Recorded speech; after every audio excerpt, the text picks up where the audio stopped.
So let's start in Carolina at the Belk Bowl, December 29th.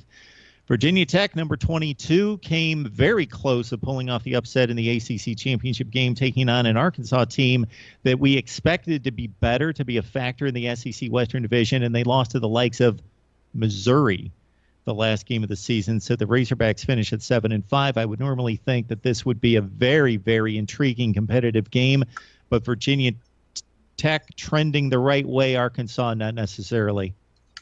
Yeah, no, I'm with you. I mean, this is a game that really should trend towards Virginia Tech. When you look at Arkansas, like you mentioned, I mean, they lose that game at the end of the year to Missouri.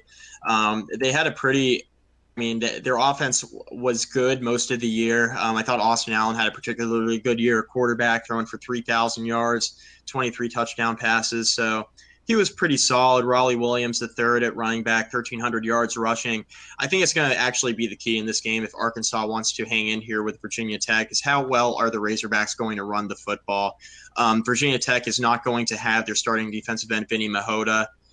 He had his arm in a sling. He's dealing with a shoulder issue, so he will not be playing. Trayvon Hill will step in. Trayvon Hill played a ton for Virginia Tech this year at defensive end, but Trayvon Hill's banged up as well. He's expected to have surgery this coming off season to deal with a knee issue, so he's at less than 100% as well. So Virginia Tech's a little bit banged up on the defensive line, and for Arkansas, they've run the football well this year, so that'll be kind of a matchup to watch. How will Arkansas's offensive line deal with the beat-up Virginia Tech defensive line, and will they be able to get Raleigh Williams III on track? And if they do, I think Arkansas is going to have a chance to hang around in this football game.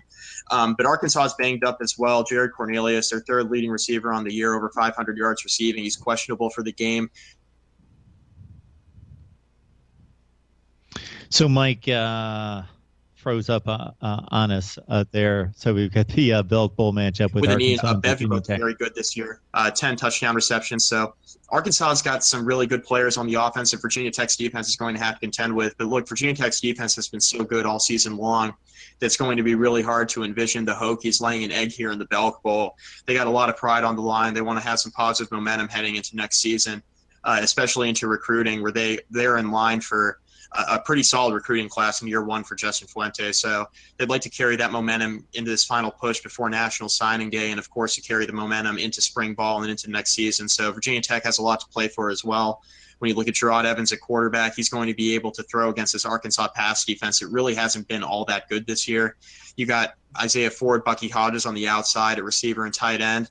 Virginia Tech's two most valuable players, in my opinion, in Ford and Hodges. And when you look at the both of them, this could be their final collegiate game, as both are testing the waters in the NFL draft. We'll kind of see if they both return or if one returns or if neither of them return. We'll find out here in the coming weeks. But, Virginia Tech's going to be in a good spot regardless heading into next season, but they'd like to get it off on the right foot with a bowl win here over Arkansas. And I think when you look at Gerard Evans' play this year, he's been solid. If he can do what he's been doing, influencing both the run and the passing game, I think Virginia Tech's going to have an excellent chance in this Belk Bowl, and I actually like them to win.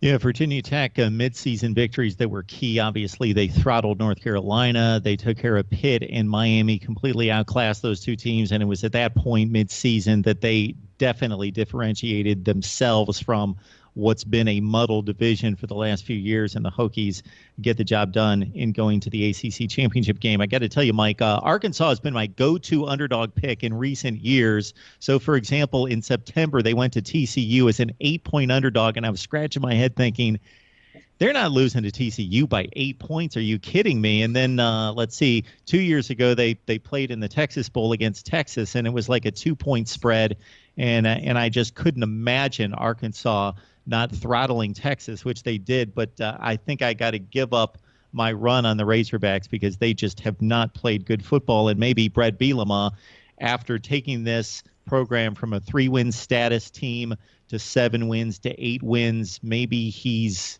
kind of hit his resistance and probably hit the ceiling of what he can do at Arkansas. We shall see.